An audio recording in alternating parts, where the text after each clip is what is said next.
All right. And here we go. We back again. I'm Spencer. Of course, we have our licensed clinical therapist, Nazir. Oh, shit, that's me. Yeah, you jackass. Jesus, been doing this how many times? Yeah. And of course, we have our special guest for today, Serena. There you go. Damn. That's her. I know her. Yes. And this is the Different Spectrums podcast, where we talk about movies, shows, and mental health. We also try to have some fun, try to have some laughs. So don't take us too seriously. Or two. Whatever. And then just turn it Don't off. don't forget to run up those likes as well. We'd really appreciate it. Also, subscribe to our channel, buy our merch, and do all the other stuff that will make us more money. Yes, please stare at us. Stare into our souls. Look, keep on looking. So, today we are going to be talking about the movie Ready Player One. I know him. Do you? Yep. What's his name? Bobby. There you go. You were correct. And so we're going to be talking about two scenes. One being where Wade finally gets the golden egg. He finally gets it. So for this movie, it's all about trying to find the last Easter egg. And if you don't know what Easter egg is, yep, it's just Pikachu. An Easter egg in a video game or in any other media is just like a little, I guess it's like a little hint to like something else, right? It's for example, it's like if I play a game and then they have like a little cereal box and it has like Madden NFL on it. Technically, that's an Easter egg, right? So he's trying to find that, and then if you get that, you get ownership of the whole game. Yes, magical. So for this, and then also for the second scene, we're going to be it's at the end of the end of the movie where he finally, gets power over the game, and they got rid of like the big corporations that were controlling it, and they made sure that people would actually, not play the game on Tuesdays and Thursdays, so that people can have a nice reality in reality. Yeah, I know, gross. Some topics we're going to be talking about: leaving reality and having your inner child. Also, surprisingly, we're going to be talking about autism. Big surprise there. Jesus Christ. Because some of these motherfuckers are autistic. You don't say. I don't know what you went for with that. It was like Bubba Gump if he was a cookie man. I don't know. I tried to put my hand on my hip, but all I did was jab my rib. So Nice. Nazir, anything before we get into the clips? Now my side boob hurts now. Nah, of course, much appreciation for everyone that watches. Remember, Mondays, me and Spence. Thursdays are now live and hot with our special guests. So that's when we're bringing on people from now on. Is Thursdays. Continue to watch, continue to subscribe, continue to like, leave comments. As Spence always says, please leave a comment below. Do it. Okay. After a quick ad, we'll get into everything that Spencer said. You wrapped it up pretty well. We're going to do a little bit longer of an intro of what the show's about and what we're breaking down. And then we got tons of metaphors and tons of different things to look at. And we're going to talk about some deep stories about inner children, the inner child, the young one, the one that's Anything still else innocent. on that? Yeah. Keep on. Yeah. Yep. The little one. Yep. I'm going to see my head keep going down. All right. I'm done. Enjoy the ad on cracked chicken.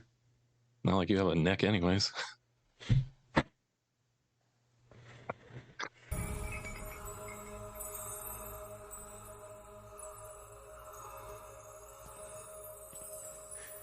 That's it. Yeah, that's it. Now you just sign these papers and the Oasis is yours.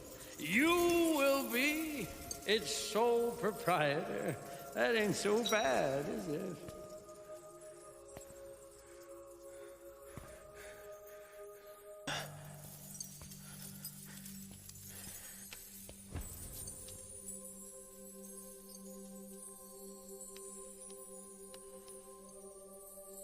This is wrong.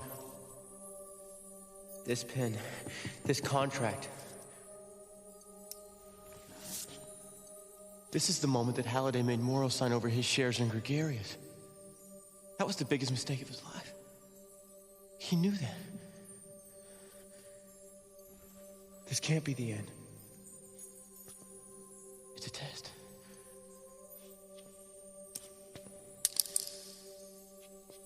I won't make the same mistake you did.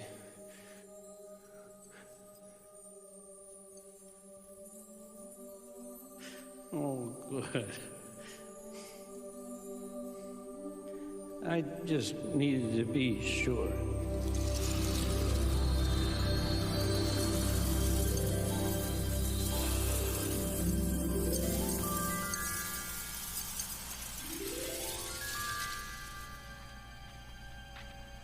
This is where you grew up.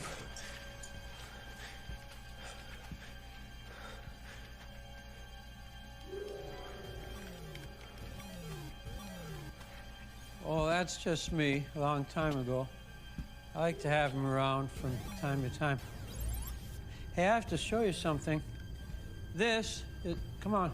This is the button. If you push it, the whole simulation shuts down, and a tapeworm program will erase all of the backup servers. So you now have the power to turn the Oasis off forever. You understand?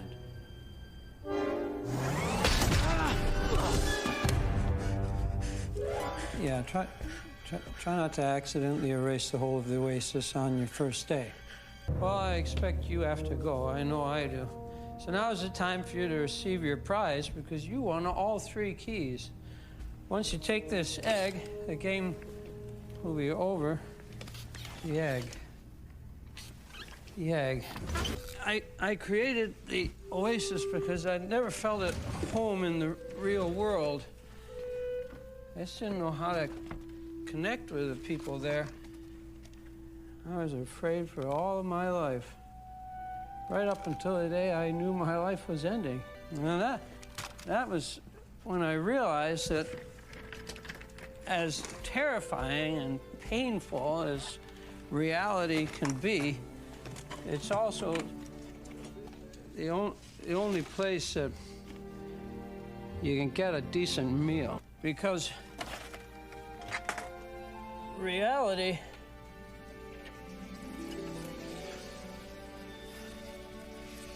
is real. You understand what I'm saying? Yes. Yes, I do.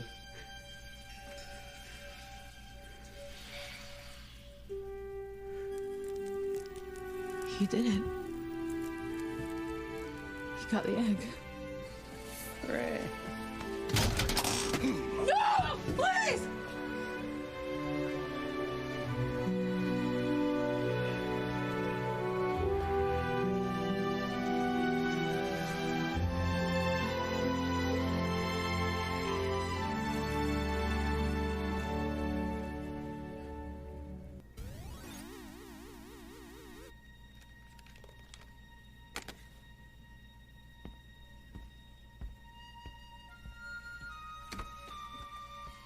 Mr. Halliday, something I don't understand. You're not an avatar, are you? No. Is Halliday really dead? Yes.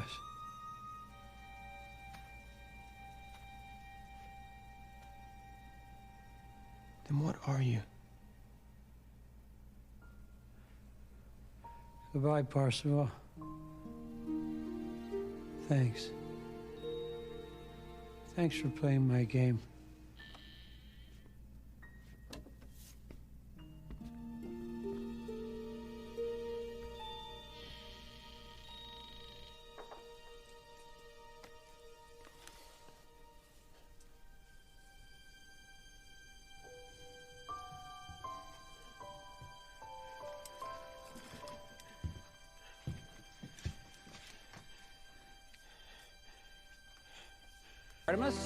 The High Five took over the Oasis, and the first thing we did was sign Ogden Morrow to a non-exclusive consultancy. The salary, per his demand, was 25 cents. 1/4. With his guidance, our second move was to ban any loyalty centers from accessing the Oasis. IOI had no choice. They shut them all down. The third thing we did wasn't as popular. We closed the Oasis on Tuesdays and Thursdays. I know it sounds like a weird move, but people need to spend more time in the real world. Because, like Halliday said, reality is the only thing that's real. And with that, we're back. Look at that. It's like we never left. Thought we died, All right. but we didn't. Awkward silence. With that, getting into, all right, so I'm gonna break down a little bit what the movie is all about. If you haven't seen Ready Player One, it's pretty much about this futuristic time where this huge video game is like the thing. So everybody goes into this virtual reality, and they're trying to find hints to the end of the game. And so a big corporation runs the game, but it wasn't actually made by them. So it was actually made by this guy named Anorak. I believe that's his name, Anorak. We'll see it is. And he's this guy who is not social at all, like we saw in the clips. And he made this huge video game that everyone plays to this day. And his friend, Ogden, actually, I believe, didn't he take the game from him and he sold it off to the big corporation? I believe that's what happened. It's been... Yeah, I'm not sure if that's how it went. Or technically it's still up. Like no one has it until someone wins the game. So yeah, no one has it. Took it over. Yeah, well, they took it over. Technically, they monetized everything because they're the ones that control everything and like the visual things and ads. So they control a lot of stuff. They don't own it until they win the Easter egg, and that's what gives you ownership. But they've controlled and monetized everything because they got all these fucking robots out there doing everything. There you go. I think they're called the 101. Yeah, I believe so. Yeah, I believe so. And kind of going through that, then we meet our main protagonist, Wade, who is deep into the history of how the game was made and just trying to find each and every Easter egg that he can to get towards actually finding the big Easter egg and actually having ownership of the game. There was this cool battle scene with so many different different characters from different movies, shows. It was amazing. Just one of the greatest moments. Godzilla, Gundam, Gundam, Halo. that was a big one. The Gundam one was cool as shit. Yeah, the Gundam was. Yeah, and then they had like Mecha Godzilla and shit. Yep. And then fucking Chucky comes out of nowhere. It was the scariest thing ever.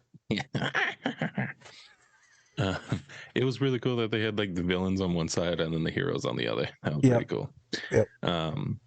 But yeah, and then so he finally gets it after all of that, and he kind of realizes that he doesn't really want to make this game just for himself. He kind of wants to make it for everybody. Instead of making such like a huge corporate kind of run thing, just trying to make money at every turn, it's all about trying to have like good experiences and just enjoying video games for what they are, and they're just video games. And so with that, he also made sure that people would actually shut down the game on Tuesdays and Thursdays. So, because I feel like a lot of the times, especially today, people just don't know how to stop playing video games. I mean, you know, it's very addicting. I'm a big video game guy, play them all the time. But at the same time, it's once you disconnect yourself from actual reality, you get just, for me, I get like kind of pissy when I'm like isolated by myself, just playing video games all day. you need human interaction so you can actually, talk to people and, gain some type of confidence when you actually are outside. Like, what is this? The sun? That's for real. But and this metaphor is not just video game; it's also just social media, internet browsing. Well, True. whenever you're plugged into, we'll use the metaverse. When you're plugged into this metaverse, I mean, that's pretty much what this game is all about. And like, shit, Facebook and all that damn near almost made this happen, which it still could happen with Bitcoin and all the algorithms and all that. Well, I mean, we'll see. But that future might be coming sooner than what we think. Oh yeah, I mean, virtual reality is getting bigger and bigger every day. So, I mean, you don't know. Planning to meet my wife. It's just gonna be another big guy and be like, all right, let's just do this, man. Let's just. You like pizza? I can't even have pizza anymore. You like buttered noodles? Oh my God. With Parmesan on it? No, I can't do Parmesan, dog. Can't do Parmesan. Just butter. Yeah. Just butter. Yeah. All right. So, Nas, I actually want to get you. What are some things I'm missing? Because it has been a while since I've seen Ready Player One. What are some things I'm missing from? Man, that was a lot of it there. Right. It's this evil rich dude trying to take over everything, monetize everything, enslave everyone. That's the biggest thing to the thing, is that they're enslaving everyone at these centers. One of the actors, what's the woman's name that he falls in love with, the girlfriend? Samantha. Or Arden. Yeah. Artemis/Samantha. Artemis. Her father dies at one of these enslavement centers, and so that's why she's going against the status quo. He's just trying to win it because he's a fanatic of the guy that created the creator. So it's just his thing. He knows everything about everything. He goes to this movie theater all the time. He knows everything. He's the one that solves all of it. Mm-hmm. And so they partner up together, them and like their squad of like misfits, all neurodivergent characters for sure. All these autistic characters are now playing in this autistic world, this very creative, immersive world. So I thought it was awesome to break down. This was recommended by my client to watch in 2017. Was schizophrenic young man and a wonderful human. Did not make it through school, but we had many good talks. And then we got them the help that they needed in the time that they needed. So that this has been on my list since like literally it came out. I think it was 2017, might have been 2018. I think it was 2017. So finally got to it, finally watched it. It was wonderful, all the battle scenes, but the biggest thing was at the very end when Spencer was talking about unplugging, being more emotionally intimate, more available. I know I get sucked into it too, and it's kind of weird. Like, you're on your phone. I see one of these sports commentators, Spence, you'll know who it is, Shams. So he's the basketball guy. He said that, I think he spent like 17 hours a day on his cell phone because that's all he does as a sports reporter and talking. 17 hours, it's just like, holy shit, you never even look up. That's his job though. But still, I never used to have this much screen time until the podcast. Now it's like nonstop screen time. It's intense. Right. But as we're pulling back from things and making things slower, it's getting better. But that screen time is a son of a gun, man. Mm-hmm. So that's kind of why we're doing this. The screen time thing, there's the neurodivergent thing, and then we wanted to talk about one specific part. Serena, we'll kick it off with that. Is something, the Easter egg within the last clip. The Easter egg. Well, the first clip. The child. Add to it too, like with Wade, I think he used the Oasis a lot as an escape. And then so through like the storyline too, him gaining wisdom from the experience of the game creator of, oh, there's more to life than just that screen time or the game. And so he also learned that too of, oh, there are reasons to check back into reality, or reality isn't equally important. Because I think for him, it was a big outlet because he had some stuff happening at home too that wasn't great. Yeah. Oh God, it was horrible. Yeah. I thought that was his mom, but that was his sister.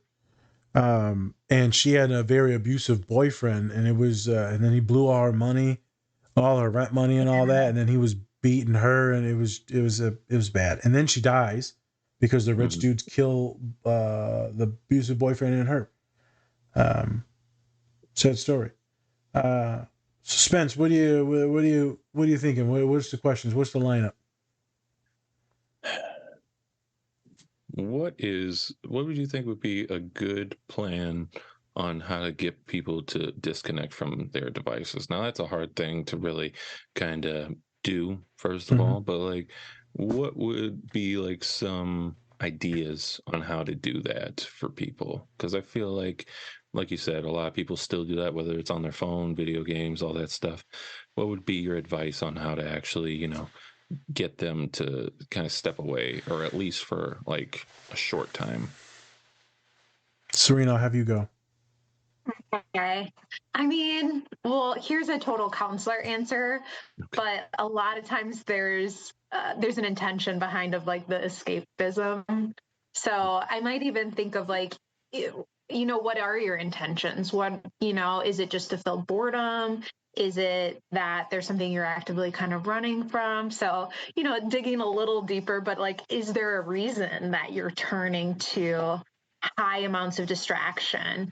And so sometimes just identifying of like, well, what is my intention here? Am I just bored? Okay, well, how can I branch out in different ways so that I can engage with reality and also address this boredom? Or is there something deeper? Is there emotional component? Is, there's something I'm trying to avoid that I don't want to deal with? That one.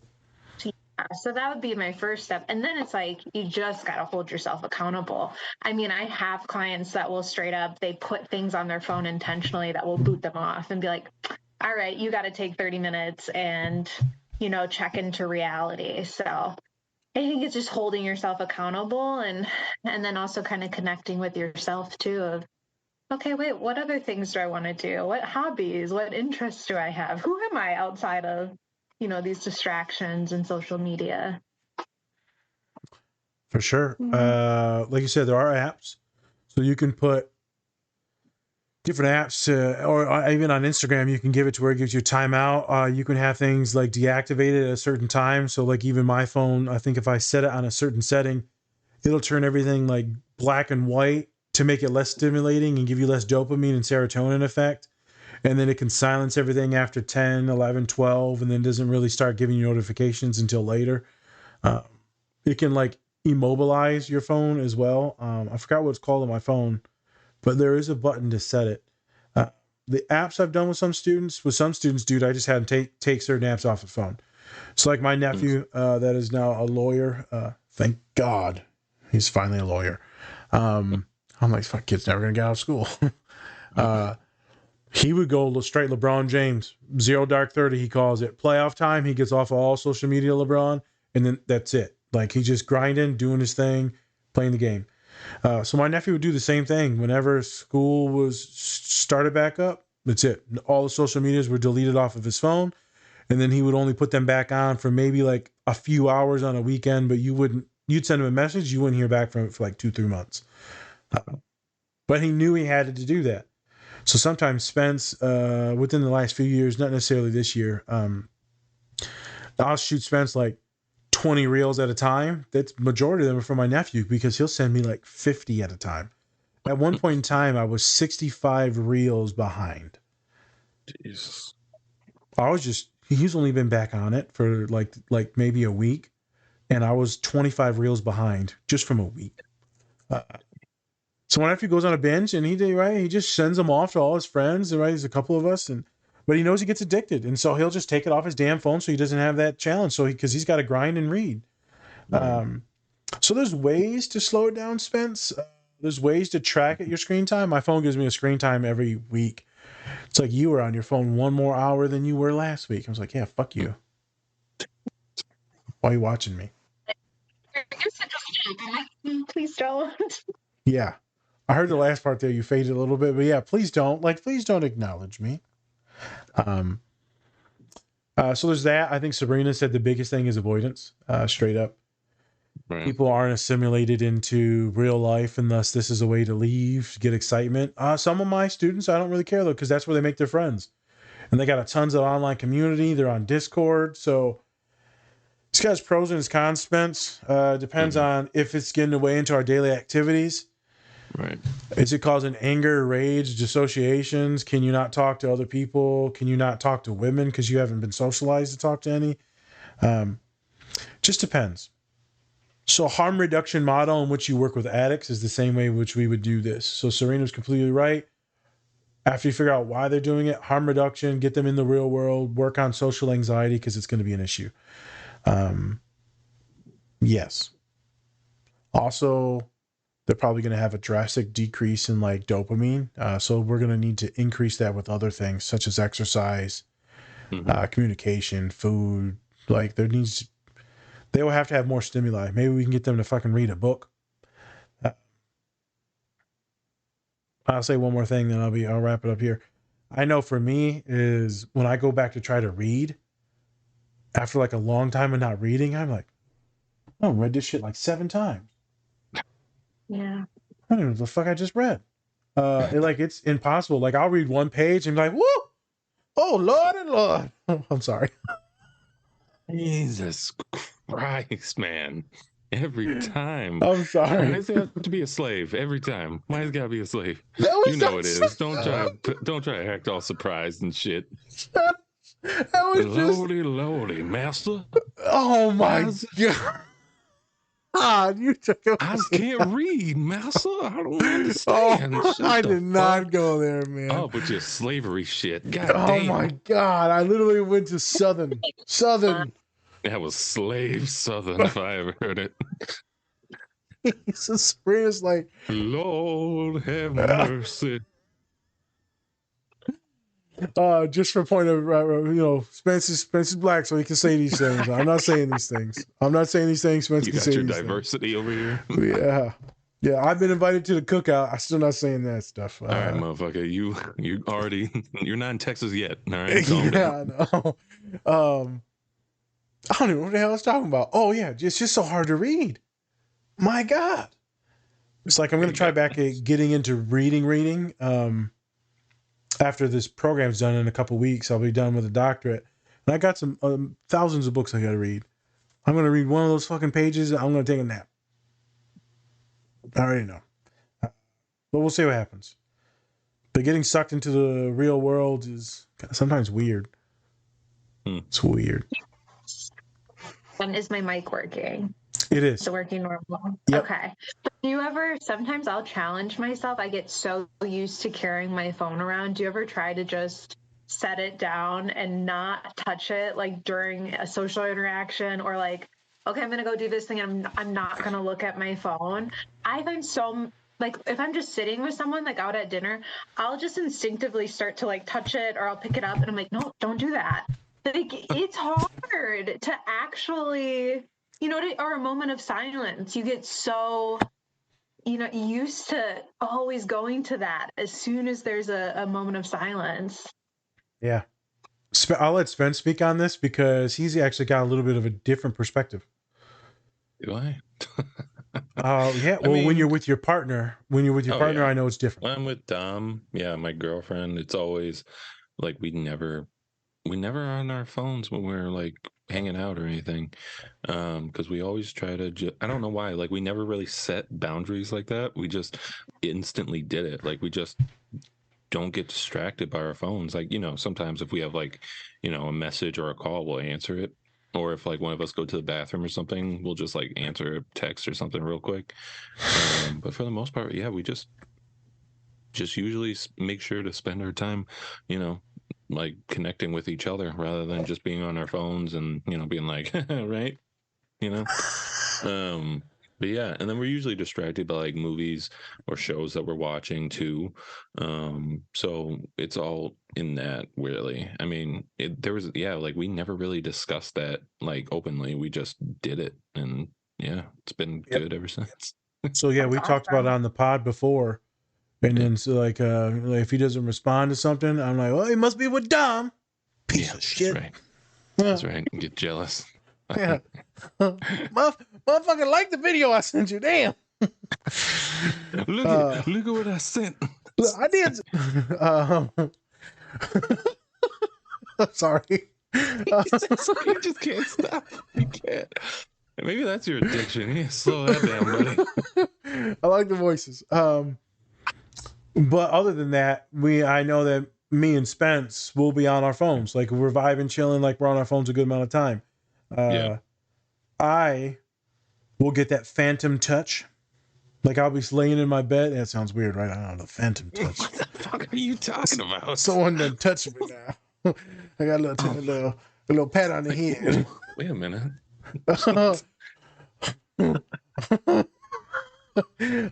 I just did the voices in my head this time instead of saying anything. Thank God. There's a Winnie the Pooh one. I can get away with that.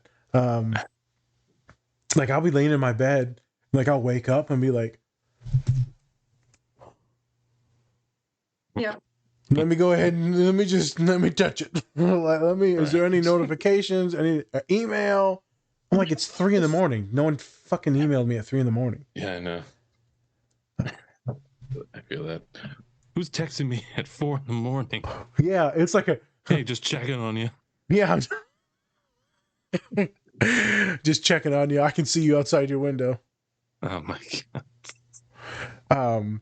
That's a thing that I do quite often that I hate. I know as soon as I wake up in the morning now, I'm so anxious because I run this little business in Michigan. And so I'm so anxious that the people are going to call in, which is fine. But like they'll do it like 10 minutes beforehand. And then it's hard for me to get things shut down. So like now I'm like, yeah. I can't wait to sell this thing, get rid of it. That way I can just like sleep like a normal person again. Right. But yeah, otherwise I'm really not too worried about other emails. I will know that since the pod started, has increased me checking it because I want to see all the likes and subscribes and all that. I'm like, yes, unlimited power. So that's the thing. I don't know why y'all are addicted to it, but I know that the podcast has increased my screen time. Yeah. I need the likes. I need them. Yeah.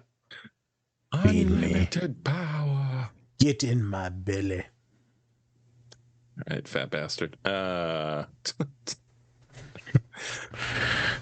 kind of going along with the scene, what would you say?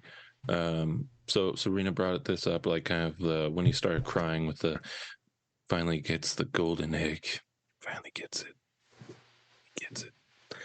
So what would you say is your perspective on why he was crying? Like, was it just like the sheer look of it, or was it more of just the fact like I finally did it, I finally cracked the code?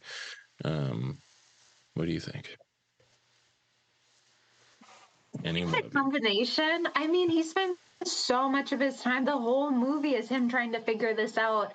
And then I think all of the feelings wrapped into one. I mean, it's such a sweet movie. He's doing it with all of his friends.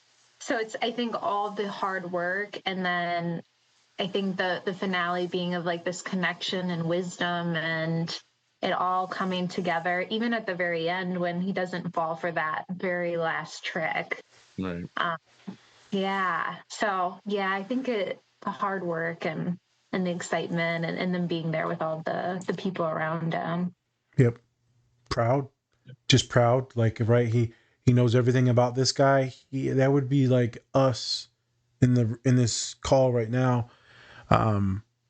Like the person that we look up to the most, the person that we love the most, the person that we respect the most, the person that we idolize, like we put on this pedestal. Like for this is that kid's God. So when you follow someone like this, that's almost like a religion, this video game, and then you were to live up to that and be almost their equal, to be on the same playing field. I mean, that's such an accomplishment. You would be so proud of yourself that you have no other choice but to cry. It would be 50 times more potent than a Olympic medal. Right? And people, after they win the Olympics, they win the medals, they break down in tears. They win the championship, they break down in tears. This is for the entire world.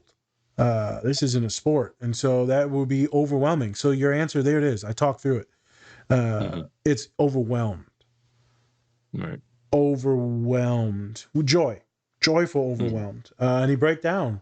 It happens with a lot of neurodivergent people when they don't know what emotion's going on, but it's like really big and confusing. So when it's really big and confusing, most people break down because because it's overwhelmed, and with that becomes deregulating of emotions. Most people deregulate, and either they get really stoic and isolate, but most folks usually start to get a little panicky and start to cry.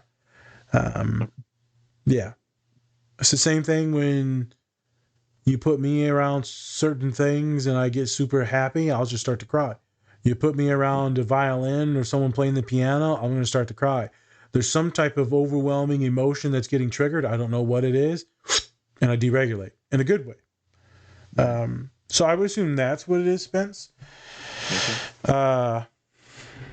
You know, some others may not understand it. Like he cries again when he takes off his helmet because like the dude leaves and it's gone and it's over. So that I would relate to, like, what do you do now? So I would relate that to Olympic athletes again when they call it post-Olympic letdown.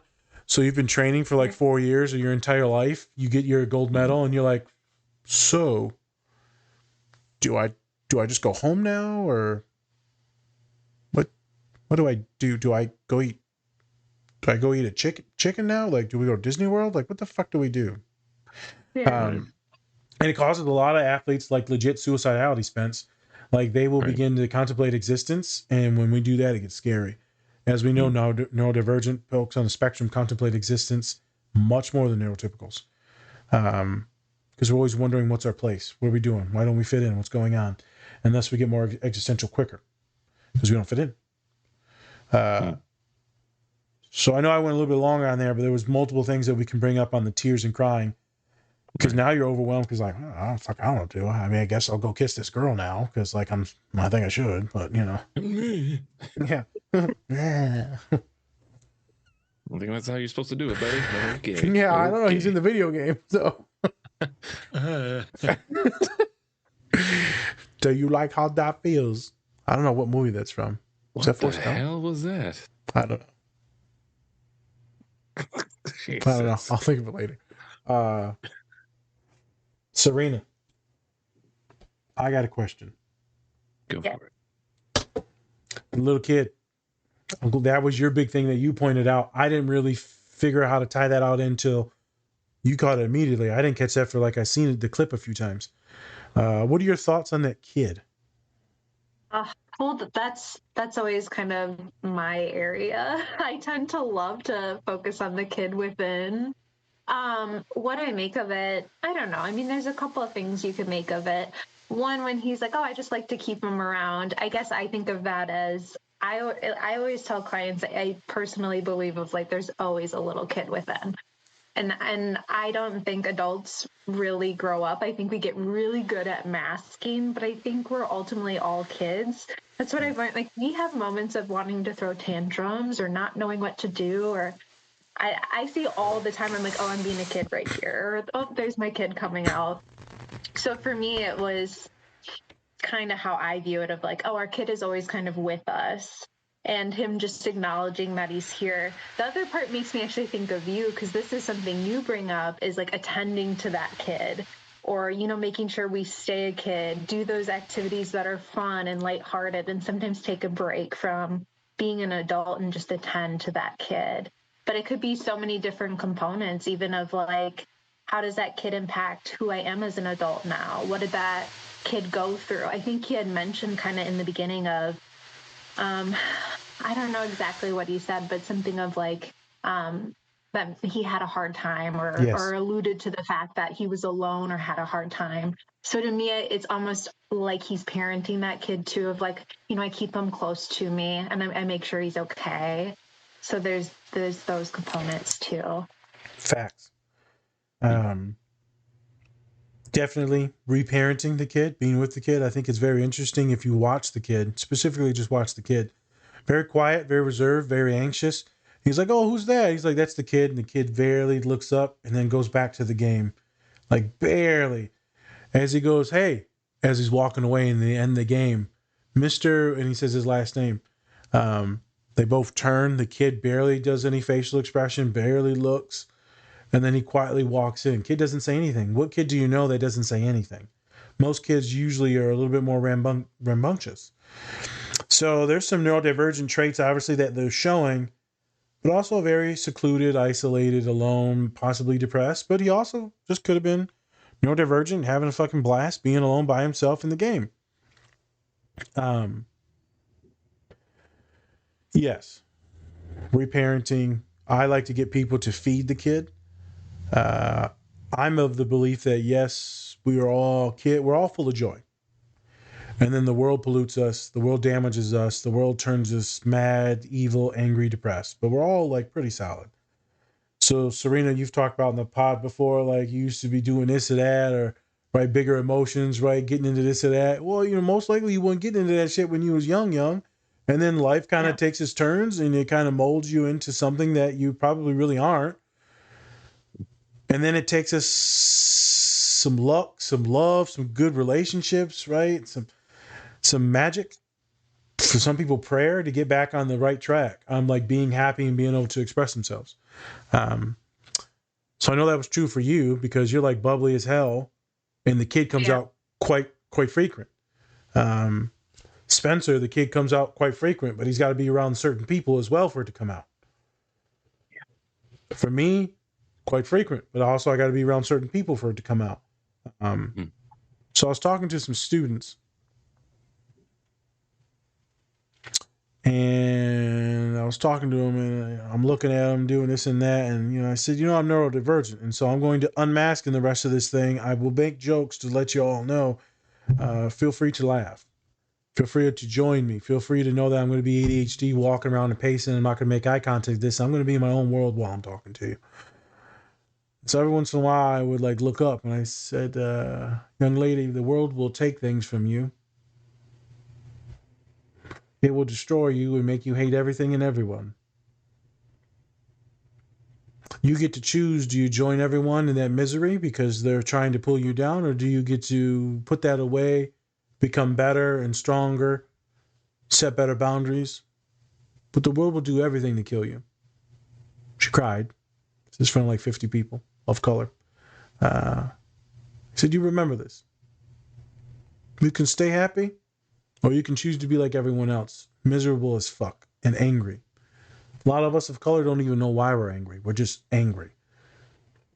A lot of folks in poverty, they're just angry. They don't even know why. Some of it's generational. Some of it's DNA.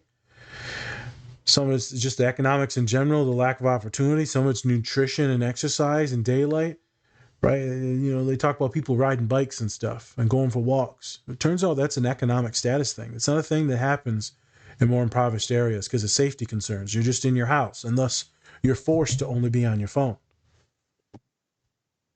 It's fucked up to think about. Riding a bike is a privileged thing. People don't understand that. It's a privileged thing. Going for a walk, privileged thing. And so, right, we go up pretty angry. Tomorrow we're going to watch, as long as everything's going good and we're not tired and me and Spence got time, we're going to watch a clip from the Watchmen TV series on HBO. We're going to talk about masking and anger, masking the anger within. And so that's something to keep in reference. When you're looking at this child, I got a human I work with and years ago, and they came in for an on-call one day, an emergency, and we sat down, we talked this and that. I said, what would the inner kid want you to do? He's like, I don't fucking know. He wanted me to do this or that. I said, oh, okay, well, we ain't becoming no fucking fireman. That's not, you're too old. I'm thinking of like, what would your inner kid do? So we talked about the inner kid playing and running around in the room. And that's when he started crying. When he starts, because I'll be like, what did the kid version of you? Everyone thinks like middle school. I'm talking, Mom, like second grade you. First, second, third grade you before you're polluted. Studies show that people of color tend to drop out mentally in school, second grade. So second grade and lower. And so we talked about that, and later on we met again. He's like, don't you fucking bring up that kid shit.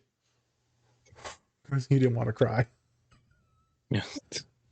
I'm like, how you doing, that little motherfucker? I see him over there fucking up shit in the corner. I'm gonna put my toys back, bitch.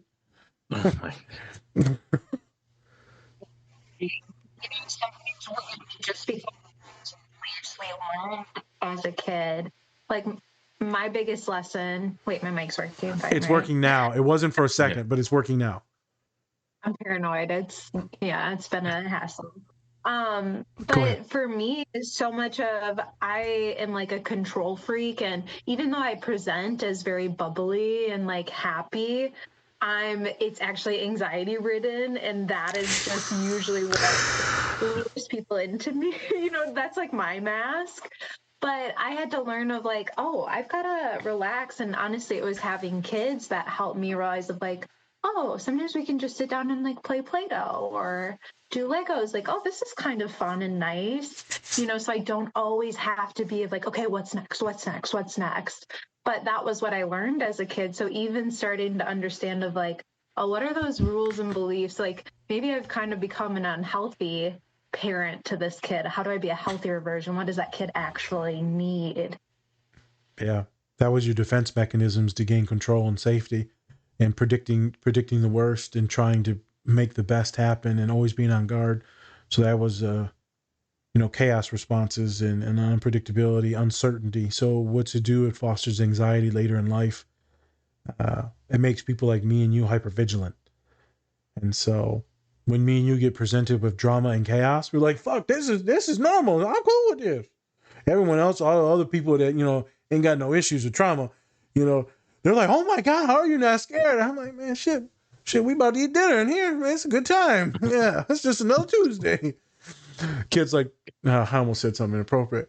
Kids talking about hurting themselves or others, and we're reserved, we're calm, we're not freaking out. Where other clinicians or other teachers or parents, they'll be, oh my God, we're going to hospitalize this kid right now. This kid, that kid's smooth, man. You can tell when someone's a legit danger to themselves. Don't get it twisted. I do my protocols. I document everything. I ask all the questions. I safety plan it all. Make sure I'm not being ignorant here. But you can tell what's legit concern and what's passive ideation, what's old stuff, what's new stuff, are there protective factors? But you're right, Serena. This control stuff, it tends to happen. I was talking to Colin's wife, Heather. She's now reeled in some of her control things and OCD and all that because the kid's kind of teaching it. Shit's just going to happen. Yeah. And also you realize that it hurts you and others, the control and the negativity and the nastiness. And so you can't do it. I wonder something. So let's say he created that world to just be, his big thing was no rules. So I know it's been a while since y'all watched it. No rules. He wanted no rules. He wanted people to be free to express, create, whatever. But his buddy's best friend is like, we got to have fucking rules in this thing, man. There's some crazy shit going on in here. It's like, no rules. Yeah. This is the foundation that he said, no rules. But he's like, we have to do this. So that's why they end up splitting, because they had a difference in opinions. That's intense. No rules. He wanted any possibility to be available. But that's wrong, because if there's no rules, people will like abuse that. Suspense. Moderating it for here for real sec, but because I know you're big in video games too. What do you think about that? The no rules, or like, do you get what he was trying to do, or also maybe you don't get it? Do you agree with it? Not agree with it? I personally, I understand it. Don't agree with it. I thought there should be rules on things because I don't trust humans. Yeah. I understand what he's going for, because as soon as we put rules in, that means we can just start banning anything that we want to, or maybe deem unfit, and that kind of doesn't leave any room for expression, really. And I think that I agree with it somewhat, of having no rules, especially when it comes to like a video game, because yes, there are going to be people that take advantage of that, but then there are also going to be people who take advantage of making too many rules. And I feel like that's a lot worse than not being able to express yourself in any way you can, because there are going to be some people who want to express themselves in certain ways, but they can't do it because there are too many rules in place. Now, you can always go around rules. I understand that, but then you get punished for that. You get punished in some way of going around rules. So I think there could be a middle ground to it. But at the same time, you have to have the right people. But like you said, like you don't trust people, but how do you trust the people that are making the rules though to not make even worse rules for other people? Yep. Right. So at least you have the opportunity to not, you know, you can go in certain places in a video game and it's fine. There may be some dark and shitty things that people do, but at the end of the day, you're making that choice to get to there. So if you make that choice, that's on you and what your conscience dictates, instead of just people not being able to have a chance to get to that point at all. So that's why I kind of think about it. Any input, Serena, or no? I feel about the same as both of you guys. I think some general rules or some limitations, but in the same breath, kind of how Spencer said it too, it's like, but at the same time, then people can overdo it with rules too. So, yep, the regulations thing. I just thought about that. So technically, when the boy took over ownership, he did not limit any creativity. He created 2 rules: shut down Tuesday, Thursday. And then the other rule was no more of those fulfillment centers, no more of the company or corporate, controlling things. So he got rid of those. So there was only 2 rules to create more equity within the game, and then to create less mental health concerns, because you need to be in the real world. So he did stick true to the fundamentals of the game. Let me look at this board here, some things that we wrote down. So I want to see if Serena agrees with some of these things. And maybe Spence too. Wrote down the first metaphor was the therapist ADHD thing. So Spence, I can get lost in some shit. We did it in the last pod where I was just talking, and Spence like, what are we even doing anymore? To be honest, that's like most of the it's some point you're just like skip-a-doo, and you're like, I had nothing for this. I don't know. Yeah, correct. How do I host this? Yes, skip-a-doo to you. I don't know. I like to end things weird. One of my clients always says that to me. Like, why do you do this to me at the end of the session? I was like, I don't know. Bye. End call. Oh, it's so awkward. She just stares at me, kind of scared. And I'm like, I don't know what I did. Serena, have you ever been in your office where you're just kind of bebopping around, either forgot what you said, you're looking for something, or they're asking you, were you paying attention? And you're like, oh yeah, don't be sad. Oh yeah, Try that, Don't you know? You shouldn't be sad, I'm just in Winona. What? Yeah. So give us some audio to see if your mic's working. Okay, test. Yep. Is it working? Yep. Okay, good. Yes, absolutely. One, I always vibe the best with clients that go on a bunch of tangents. I'm like, oh, nice, I'm on my speed. Like, we're going here, we're going there. So that's a lot of fun for me. But at the end of the day, I mean, even outside of the ADHD, we're humans too. So, I mean, there's even been days where it's like, I'm having a bad day and I'm kind of thinking about my own stuff and then trying to be present with this person. So having to kind of practice my own skills of like, okay, we got to contain it, work on being present. I mean, there's definitely times, or I hate to say this, but sometimes I'm just like, this isn't exciting for me. Like, come on, give me something juicy. We're just talking about this one thing. So even having to use my skills of like, come back to the present, focus back for sure. So yeah, this is definitely something that I struggle with 100%. But I mean, that's where it's like I'm my own favorite client. I've got the skills. You just got to practice them. So just being aware of like, oh, I'm really distracted today, or I've got some big feels going on. I'm gonna have to just work that much harder to really be present with them. Yep. I'm sure it's even weirder these days with your buns in the oven. The babies. So actually the worst, well, yes, I have kicks now. I've had a couple where they've been talking to them. I'm like, oh, and they're like, are you okay? And I'm like, I'm sorry, I just suddenly got like a really big kick. And so I've actually interrupted session. But at the beginning, when I had morning sickness, that was when it was rough, because there were several times I was with clients Is my mic being weird? No, I'm doing like, this is me making the pukey noise. Oh yeah, where I was like, okay, I'm gonna throw up, don't throw up, don't throw up, don't throw up, or I'm like, just trying to like pinching myself. I'm like, just focus on that. Like, there was definitely one client that I like mixed up a name. We were talking about somebody. They're like, no, I mean this person. I was like, oh, whoops, like Friday brain or something like that. But realistically, I was just like, don't throw up right now, don't throw up.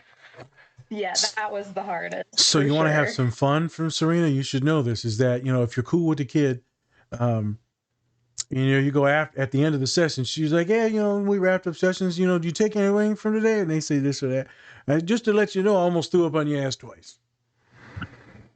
So right you lucky. In your face. Yeah, you lucky now. So you're like, if you said I'm depressed and everything bad happens to me, you didn't get thrown up on. So, fuck you and have a good day. If anything, you got that. I didn't throw up on you. You got that. See, you're blessed. Blessings. Blessed. I actually did that with a student because I'm on this new medication now for like my blood sugar and stuff like that. And I was just sitting there holding it, like, don't do it, don't do it. I was just breathing through it. Just breathe through it now. Just breathe through it. And then afterwards, I'm like, yeah. So I almost threw up on you twice, Johnny boy. I would let you know the most I zone out is when after lunch and I'm like in those 2 p.m. sugar slumps and I'm like, oh, damn. Oh, damn, kid. Say something, kid. Say something. Oh, shit.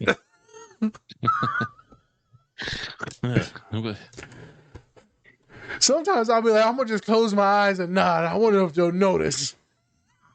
Mm-hmm. Yep. Uh-huh.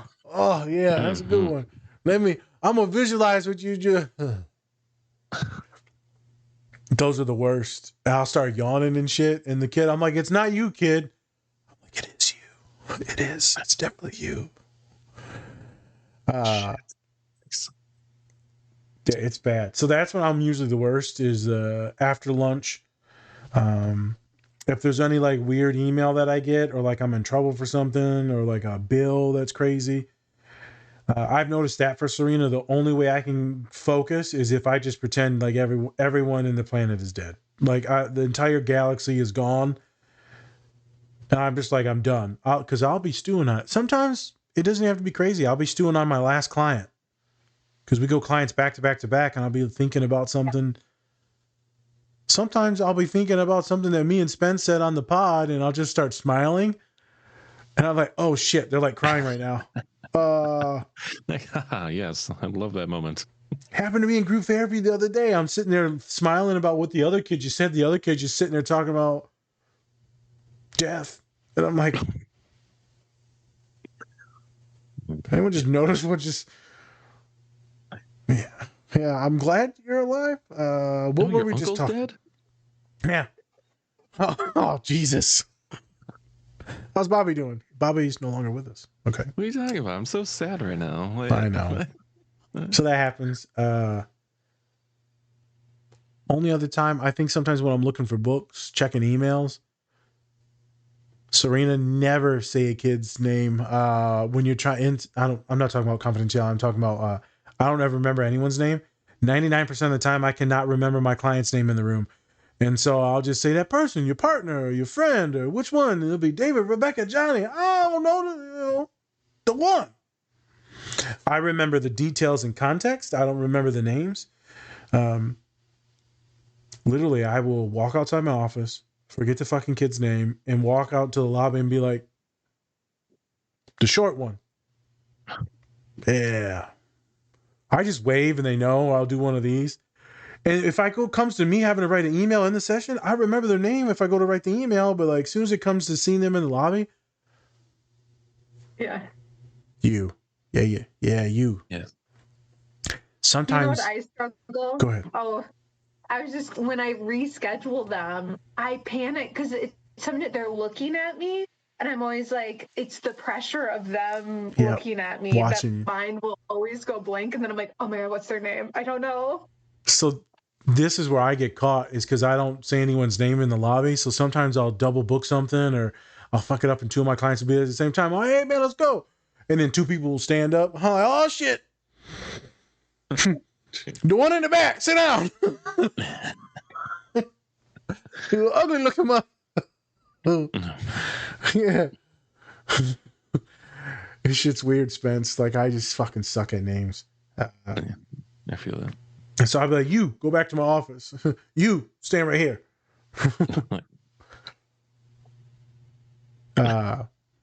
That's a thing. So the ADHD part, 100% good metaphor for probably anyone. And that was him trying to find the Easter egg. Mm-hmm. There was the metaphor for therapists, teachers, where he goes, congrats. Thanks for playing. Not congrats. He said, thanks for playing my game. I thought that was super sweet. Part of me was also like, do you want to play a game? Yeah, you got your Scream mask on. Or no, Jigsaw mask on. Jigsaw, yeah. Just scare the shit out of my clients. Yeah. So that's what I was thinking is he's just so nice and so kind. And I'm sure many people think he's just weird and awkward as shit, but he's so kind and so lovable. Even though he probably doesn't like reciprocate that because of his neurodivergence. I thought that how sweet it was. So thanks for playing my game. Thanks for seeing me, being with me. No one else does it. You did it. One person out of millions, billions. I thought that was probably the sweetest moment. More so than just a romantic kiss at the end. Yeah. Actually, oh, sorry, Spencer, you go ahead. I was just gonna make a joke. Ew, intimacy. How dare you? Or as I pronounce it, because I cannot spell it, intimacy. Intimacy. Or into you, I see. So, Serena, what were you gonna say? Moving on. Oh, I was going to say it makes me think about right now, because obviously I'm going to be going on maternity leave, and then we're wrapping up the semester. So there's quite a few kids I'm working with that are graduating or, you know, I'm not going to see for a while. So him being like, thanks for playing my game. I feel like I'm doing that right now with some of my clients of like, oh, we've come so far together. You know, this is our stopping point. You know, thanks. For sure. I mean, someone I've worked with for so long. I'm so sad right now. I have like somebody I've worked with from like beginning of freshman, and they're about to graduate. I'm just like, oh, and we're both equally anxious. And so we know the end is coming. Yeah. And actually in our last session, we're like, she's like, oh my God, the next session is going to be our last. I'm like, it's HRS problem. It's fine. She's like, yeah, it's fine. It's fine. If so you better cry. It's okay. If she cries, you can cry. I don't think I can. Okay, I'm saying if she cries, then let it go. I feel nothing. I do the opposite. I do kind of like you where I smile. I'm like the weird, like I can't Oh my God, you're one of those? You're one of those that can't show emotion. No. This is so sad. You're like, I want to die inside. I just get so when we were talking earlier with the overwhelmed, you either go stoic or get really emotional. I do both spectrums of those. Yep. But in session, it's almost always more towards the stoic where I'm like, no, it's okay. We'll just. Yeah. See, that's when you get in your bag of tricks and you go on full anime. It's just fucking, no. Oh, that's you. Got it. So with me, I go real somber. Real soft. I get real low. Somber? So low frequency. Okay. I like to slow down my speech, soften my voice, and then I'll hit home some things. And then I talk about them, how I view them, how most likely they were just so easy to love. And right, you're so very much a good person, good human, and then they usually tank. And then, you know, they usually say some affirming things to me, and I'll tell them, this is a giveaway here for the folks that do watch this. The world is yours.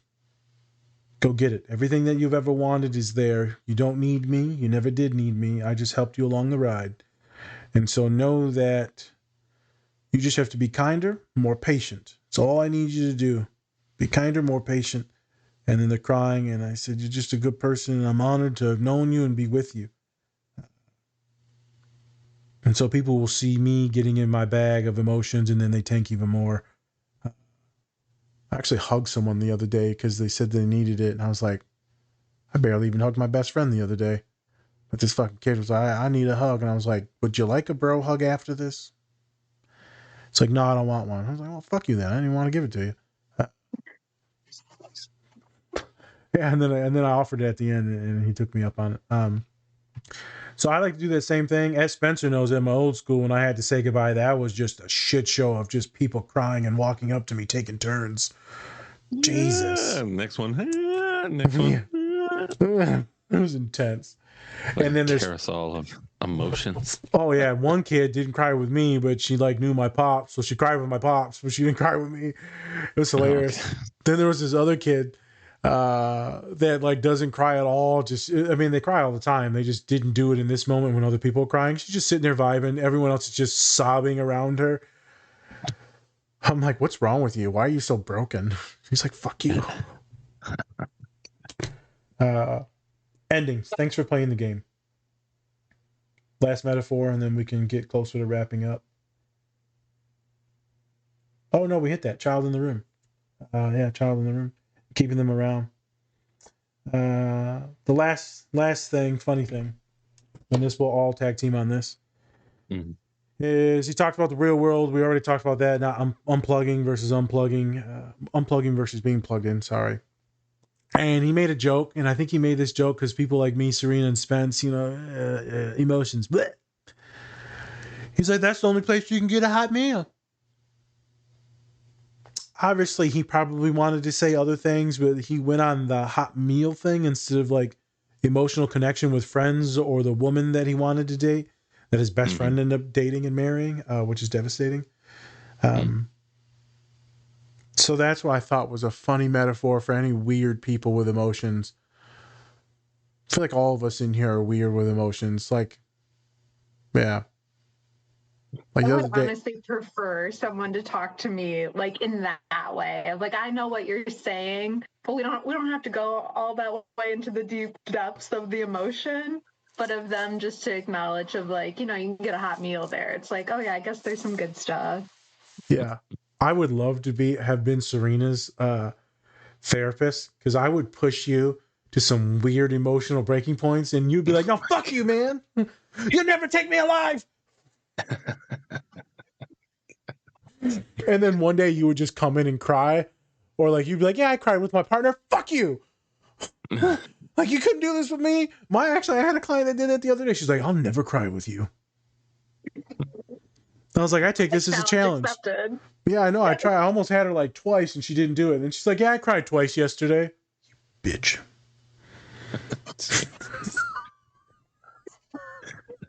Oh my god. Spence, let's talk about being weird and emotions, man. Oh yeah. Okay. Let me just talk about that. Or you and Dom, or you and Mom's other friends. I don't know. I know me and you are, because like I'll gas you up for 1 second and be like, yeah, I hope you die. Yeah, thanks. Appreciate that. Yeah, I know. Tell everybody that you want to work with them, and then just like leave me behind. It's fine. It's all good. Yeah. I'll only tell you like, yeah, man, I'd love to work with you. You're like, nah, I'm good. It's fine. All right. But just ask everybody else. I feel like that kid that like, you ask everybody else to your birthday party, and I'm just like, oh, can I come? You're like, I guess, sure. I mean, if you want to. Jesus. I guess there'll be room for you. Yeah, I mean, emotionally, me and my mom, like, we've had like emotional moments, but we're pretty somewhat stoic, I guess, when it comes to emotions with each other, because it's like my mom's like German Irish. She was raised just German Irish, and they do not let their emotions show unless it like bubbles up to the top, and so usually it gets to that point. But with Dom, she's usually the more emotional one, I guess. Yeah. It's a little bit more broken. Okay. Sure.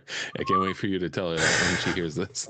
She'll be like, yeah, I know she's going to be like, can confirm. She literally probably say can confirm. She will. I can confirm. She's going to hear this and be like, damn it. Said it. He knows me too well. I know.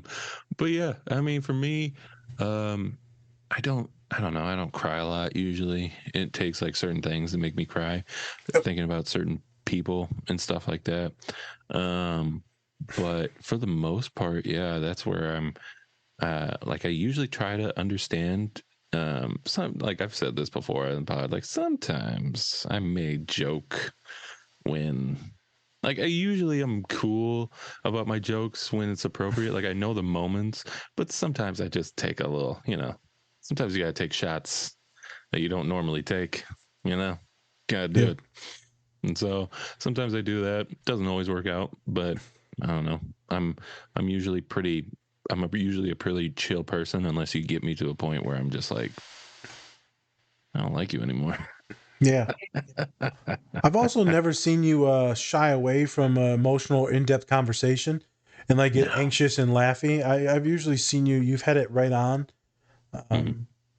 Being pretty good with boundaries too, right? I had a little emotional, weird stuff a couple weeks ago, and Spencer's chatting it out with me, and I said, thanks for listening. He said, I got you, man.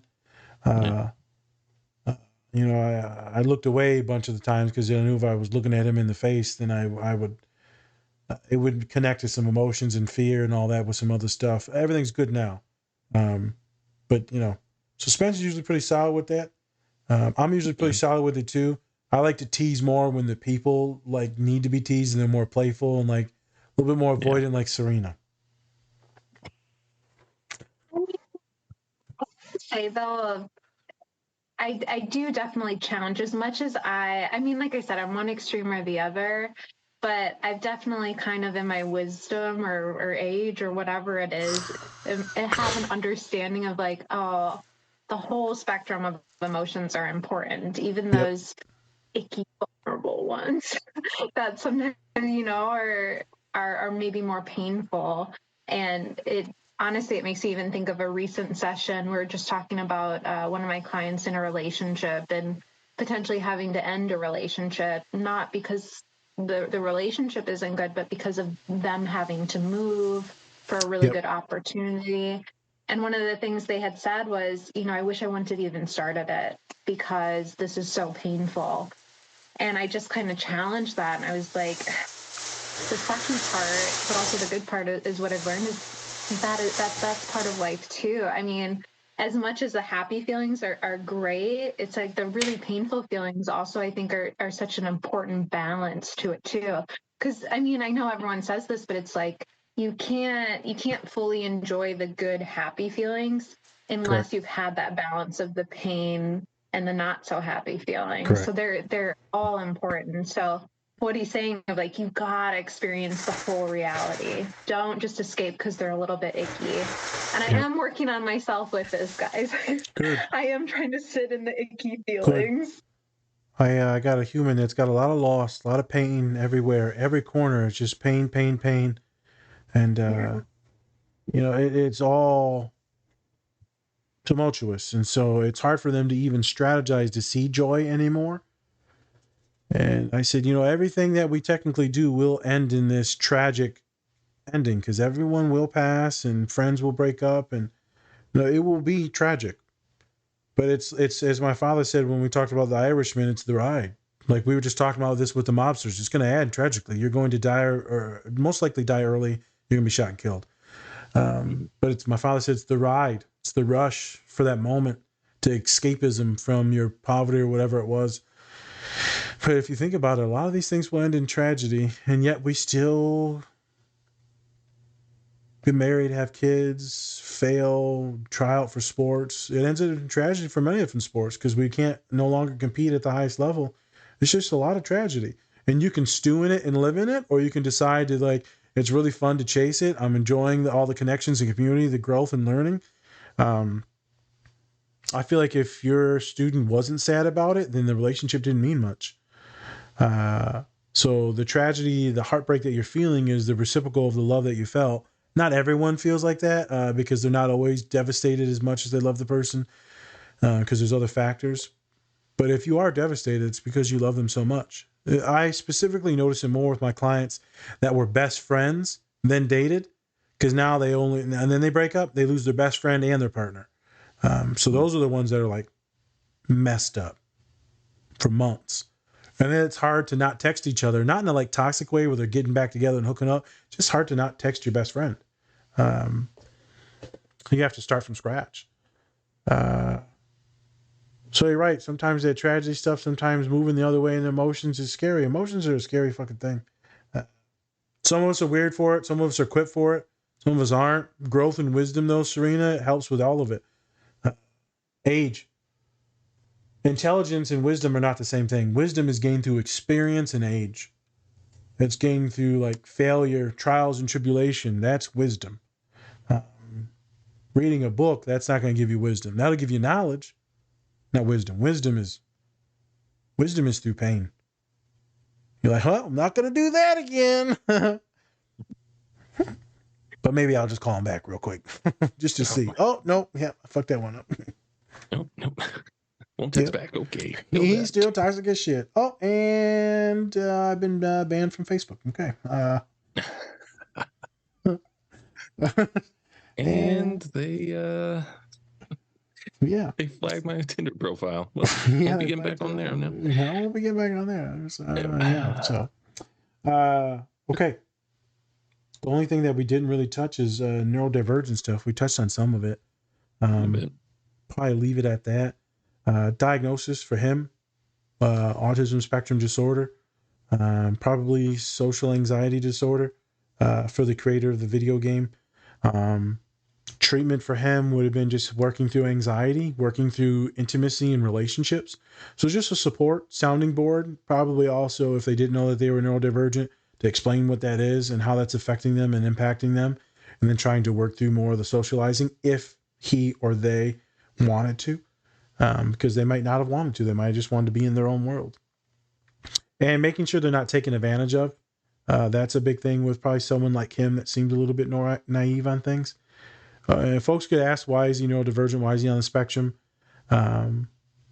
Speech, how he interacted, how he itemized things and memorized things, how he ordered things, how he wrote everything down. There was just a lot of precision, OCD, obsessive things, a lot of hyper-focused things, not being in reality, being dissociated, poor eye contact, and not because of anxiety or PTSD, just because he was zoning out, doing his own thing. He would visualize things, replay things in his head, right? There was a lot of different symptomologies that he had that were not severe and disabling, but shows that he was neurodivergent, probably ADHD as well. So it would just be support, sounding board, validation. For everyone else, I would also say that most likely he has trauma, because most of the things that he talked about were traumatizing because he was completely isolated. So that's part of the picture too. And then he lost his best friend, and then he never got the chance to date his love of his life. So there's trauma in there. So I would say treatment plan for Spence, because this is how we end, would be identification, greater understanding, support, and just processing. Support and processing would be the only two things, but there would be no like,